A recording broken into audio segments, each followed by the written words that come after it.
Result দিলে ইয়াক ক'ব লাগিব এটা ঐতিহাসিক সিদ্ধান্ত মাইনৰিটি মহিলাৰ পৰা প্ৰথম দলে প্ৰাৰ্থিত্ব প্ৰদান কৰিছে এই বিষয়ে আপুনি কি ক'ব?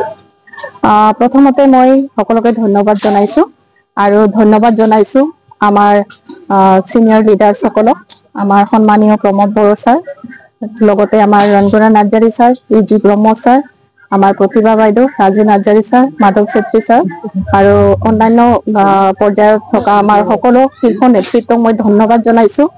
আজি আমাৰ মহিলাক যিটো আমাৰ 33% ৰিজাৰ্ভেশ্যন হিচাপে আমাৰ UPPL দলৰ পৰা মহিলাক প্ৰাৰ্থিত্ব প্ৰদান কৰিছে, তাৰ কাৰণে আমি সকলোৱে আনন্দিত হৈছো। আমি মহিলা শাখাৰ পৰাও ধন্যবাদ জনাইছো আৰু মোৰো খুবেই ভাল লাগিছে ছাৰহঁতে মোক ইয়াতে 2 নং গুমা সমষ্টিত প্ৰাৰ্থিত্ব দিয়াৰ কাৰণে, আৰু মই নিজৰ পৰাই আৰু আমাৰ সকলো দলীয় কৰ্মকৰ্তা সকলৰ লগত লৈ আমি গুমা জিকিম বুলি আমি আশাবাদী।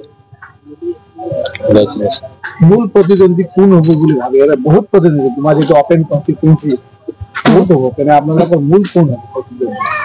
আমি তেনেকে ভাবা নাই, কাৰণ আমি মূল প্ৰতিদ্বন্দ্বী হিচাপে মানে বেলেগক লোৱা নাই আৰু আমি নিজেই নিজৰ কাম কৰি আছো আৰু আমি এতিয়ালৈকে যিমানখিনি কাম কৰিছো আমি ফুল কনফিডেন্স আছে আমাৰ, আমি কোনো প্ৰতিদ্বন্দ্বিতা নোহোৱাকে আমি জিকি যাম।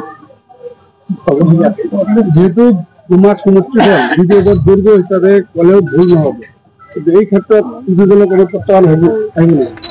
তেতিয়া কথাটো বেলেগ আছিল আৰু এতিয়া ৰাইজে ভালকে বুজি পাইছে আমাৰ UPPL দলৰ যিখিনি আমি সময়ছোৱাত আমাৰ চৰকাৰকালীন যিখিনি আমি কৰিব পাৰিছো, ৰাইজে আমাক পূৰ্ণ বিশ্বাসত লৈছে, আশ্বাসত লৈছে আৰু এতিয়া সকলোৱে UPPL মুখী হৈছে বুলি আপোনালোকে নিজেও চাই আছে।